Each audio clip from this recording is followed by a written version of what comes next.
Hey guys, good afternoon. Today's November 24th, 2025. This is the Uncommon News Channel, and in today's video, we're going to talk about the digital ID being implemented in the state of Texas starting November 1st, 2026. We're going to go into some of the loopholes that I have discovered in this bill, Senate Bill 2420, and some of the possible ways that we can bypass the technocratic measures that are being implemented with this bill. Now, I need to start off by saying I am not an attorney, and nothing in this video should be misconstrued as legal advice. All opinions are just that. They're opinions, and they are my own. You can do with this information however you see fit. Now, all that being said, let's go ahead and talk about it. Now, Senate Bill 2420 is going to require all app stores and app developers that are operating in the state of Texas to implement age verification and categorization methods in the state of Texas. Now, this only applies to smartphones and tablets. So basically any kind of mobile device that you would use for convenience in navigating the internet while you are away from your home. So that's basically all of your phones. So Android phones and Apple phones will be forced to implement these measures. Now, this is, in my opinion, the digital ID being implemented in the entirety of the United States. This is not just the state of Texas. And why do I say that? Because this bill, though it originated in the state of Texas, it is requiring all apps to build the digital ID infrastructure that can and will be used across the nation. It is Senate Bill 2420 that is forcing the hand of these app developers. If they want to continue doing business in Texas, it is forcing them to build the digital ID system. So in response to this, Google Android is now forcing all apps to be verified, all app developers to submit their ID for verification. So any app developer that wants to use, that wants to distribute their app on the Android platform will now have to verify their identity. And Google is also preventing the side loading of applications that are not verified. So what does that mean? You might not know what that means. Side loading is when you download an app outside of the App Store. So, the Google Play Store, you can download an app off of a website, download it, install it on your phone, and not have to use the Android App Store to do that. But starting January 1st, 2026, you will not be able to do that anymore. Android is not going to allow that to happen anymore. So this begs the question, right? What can we do if we don't want to subject ourselves to this? We don't want to submit our ID to Google. I mean, this bill does have provisions in there that say after they verify your age, they're not supposed to keep the data anymore. They're not supposed to keep any of your personally identifiable information. They're supposed to delete it. But we know that if you give the government or corporations an inch, they take a mile. So many of us don't want to be a part of this at all. So is there anything we can do to get around this? And the short answer, as far as I can see, is yes. But there are some implications here, right? When you look at the text of the bill, in section 121.021 subsection A, this bill and these requirements only apply when a user account is created with an app store. So what does that mean? So if you're going to download an app at an app store and that app store requires you to create a user account, that's when all of these measures apply. The problem with that language is that Google and Apple both require you to create a user account. So then the question is, are there any repositories or operating systems that do not require you to set up a user account to download applications? And the short answer is yes. You've got Lineage OS,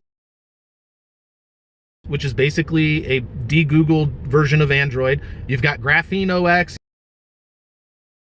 You've got the Pine phone. You've got the Brax phone. and you've got Ubuntu Touch. Now, these are all different operating systems that don't require the use of the Apple Store or the Android Store, and from my understanding, they do not require you to create a user account when you download apps. So that's one loophole that I found. That's the loophole that I personally am going to try to exploit to the max. But there is another loophole that some people might find intriguing and might want to go that route, and that is the loophole that this Senate bill and these requirements only apply to tablets and smartphones. So if you want to get a dumb phone and you want to use the web browser and do everything off of the web browser from a dumb phone, by all means, that option is there. It's not exactly as expedient as I would like. You know, I'd like to be able to use apps. I'd like to be able to use the GPS, the email, and everything efficiently. I want to be able to make videos and upload them to YouTube and all that. But the dumb phone is an option. By the way that it's phrased, it appears that it doesn't apply to smartwatches. It does not apply to pocket PCs. So these are like portable devices that have a keyboard on them, kind of like a BlackBerry, but more of a modernized version of them. So it doesn't apply to that. It doesn't apply to e-readers or gaming or portable gaming consoles that can get online. So if you can take any one of those devices and do with it what you need, if you're able to get an account with Verizon and just basically a mobile hotspot, and then maybe use like a VoIP phone on one of those devices, if that works for you, then by all means, that's a loophole, that's an option.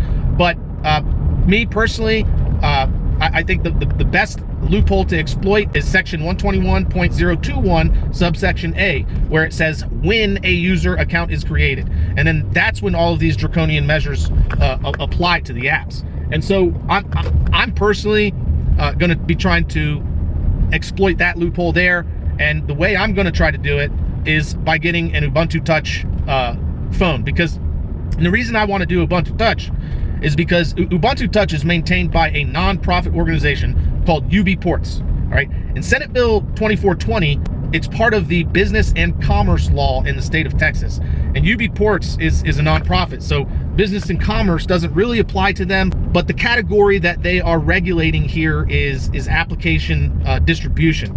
So that may not be the case. I very well might be wrong about that. But the reason I want to get an Ubuntu Touch phone and try to use that is because the Ubuntu Touch repositories do not require a user account, and all of the software is open source and free with no strings attached. So there's no user agreements that you have to abide by, no legally binding anything with open source software. It's open source. So that's the loophole that I personally am going to try to exploit here, and I'll keep you updated on how that project is going.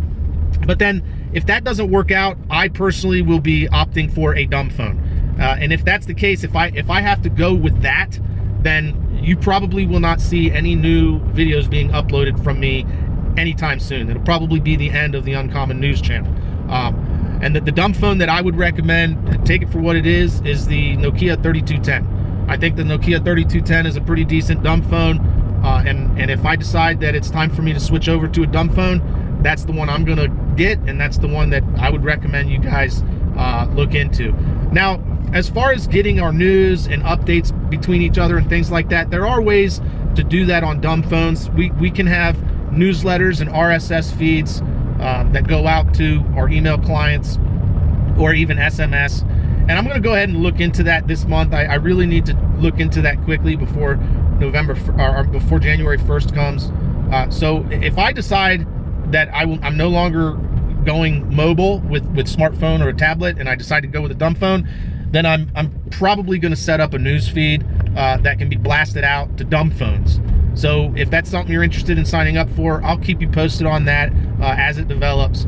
And hopefully as a community, we can continue to communicate with each other and transmit information across state lines efficiently and effectively, so that we can keep abreast of the news that's going on across the nation without having to submit ourselves to a draconian ID that's being forced upon us now. So anyways, guys, I hope you have a good Thanksgiving. If you appreciate this video, you like what I do, you want to support the channel, there's a link in the description box where you can support me. I'd greatly appreciate it.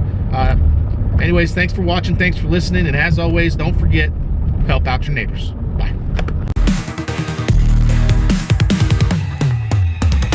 Steel jackets crack the heavy air. Freedom's roar, you see the flare. Chains shatter under rebels' cries. Boundless we fight while their empire dies. Outnumber, outrun, outgun them all. Hands grasped tight, we answer the call. No empire can chain what won't comply. Where freedom's tied, their end is nigh.